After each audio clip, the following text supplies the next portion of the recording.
Nous allons voir l'avant-dernière stratification importante de la construction d'une planche en sandwich. Cette stratification est celle de la carène, qui ne présente pas de difficultés particulières par rapport à la stratification du pont, puisque nous allons utiliser essentiellement du verre, contrairement au pont, qui lui sera stratifié avec du carbone, ce qui présentera un petit peu plus de difficultés dans la stratification. Il faut être méthodique, ne pas perdre de temps. J'ai pris le parti de stratifier la carène avant le pont pour une question de commodité au niveau de la découpe du T-cage par la suite. Ça simplifie beaucoup les choses à mon point de vue, mais les deux sont tout à fait possibles. Tout dépend de l'architecture de la planche et de sa manière de travailler. Lors des stratifications finales, les tissus du pont vont devoir recouvrir ceux de la carène au niveau du rail. Pour bien faire plaquer les tissus de la carène vers le pont et plus tard les tissus du pont vers la carène, je vais être obligé d'utiliser des tréteaux plus étroits que les tréteaux de shape. Je garde le socle commun à ces deux types de tréteaux et je ne fais qu'adapter la partie haute. Remarquez que j'ai protégé les mousses de tréteaux avec du polyane de toute coulée de résine.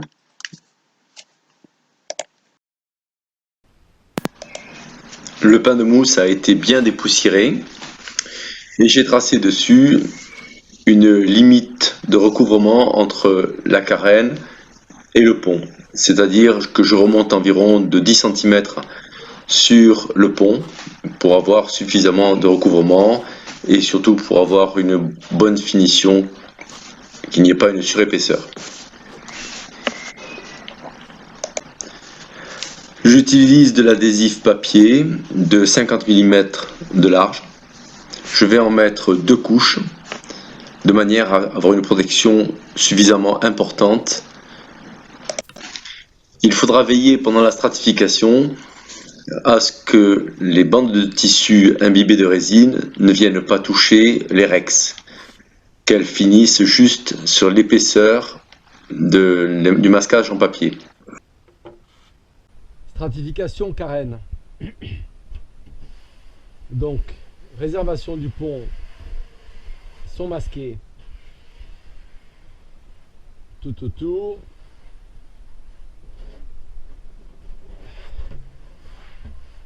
Les masticages ont été repris, masticage, box et adhésivage.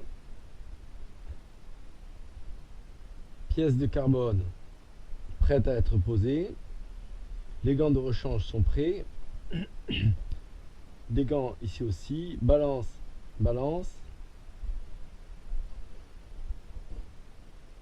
Tous les consommables à vide. Poche à vide, feutre à vide, tissu d'arrachage, micro perforé. Les pots sont en place, ciseaux au cas où, squeegee et les tissus. Toujours le même système pour imbiber le moins de fibres possible. Nous commençons la strate de la carène. À partir de maintenant, les mélanges de résine vont se succéder et il ne sera plus possible de s'interrompre jusqu'à la mise sous vide.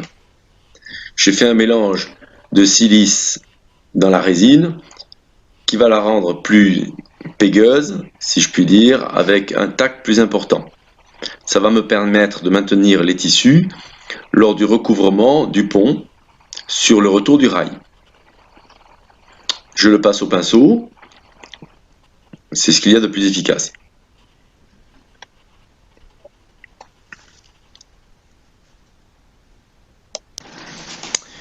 Quelques remarques importantes.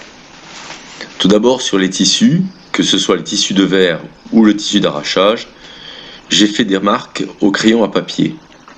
Une marque pour le démarrage du déroulé de tissu à l'arrière et une marque longitudinale sur l'axe de la planche, de manière à le dérouler dans l'axe. Deuxième remarque sur cette vidéo, je ne vous montre pas les notations permanentes des poids et des quantités de tissu que je rajoute sur la planche. Mais vous y penserez, à chaque étape, il faut rajouter les quelques grammes de tissu ou les quelques grammes de résine que vous allez mettre dans le travail. Une petite astuce que je dois préciser, lors des travails un petit peu délicats, je superpose plusieurs paires de gants. Il est plus facile d'enlever une paire de gants que de perdre du temps à en rajouter une. Sur cette vidéo, j'ai coupé la partie masticage de l'Erex. Pour ça, je vous demande de vous reporter à mes vidéos précédentes pour ce qui est du masticage du pain de mousse avant le plaquage du sandwich sur le shape. Ce masticage, je le maintiens tout de même. Si certains pensent qu'il n'est pas très utile, pour quelques grammes de résine supplémentaire, je pense que le risque n'en vaut pas la peine. Donc, je mastique. Certains peuvent ne pas le faire, à vous de voir.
Une fois le tissu déroulé, on le plaque bien avec la spatule, on chasse bien les bulles d'air vers l'extérieur. Attention, sur les planches en double concave ou simple concave, le fait de tendre le tissu sur le rail peut le décoller au niveau du concave. Il faut bien faire attention qu'il n'y ait pas une trace blanche qui apparaisse. À ce moment-là, il y aurait peut-être un problème de collage du tissu sur la carène.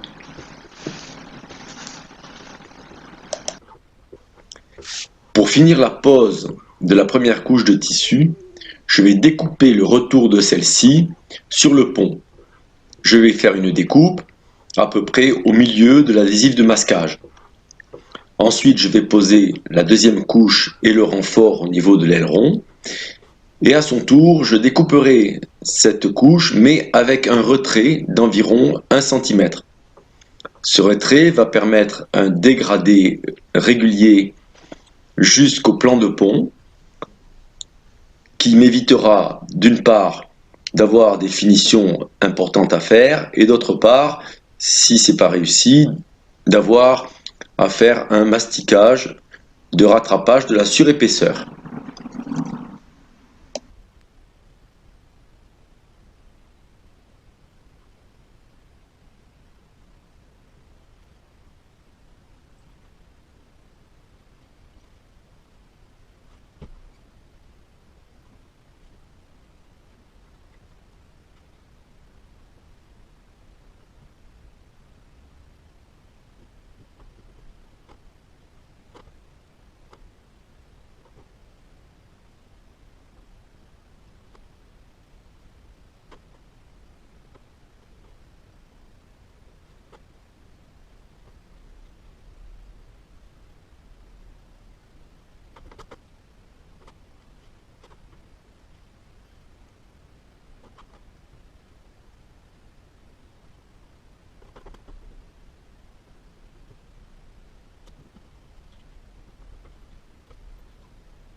pose le tissu d'arrachage à sec sur l'ensemble de l'ouvrage.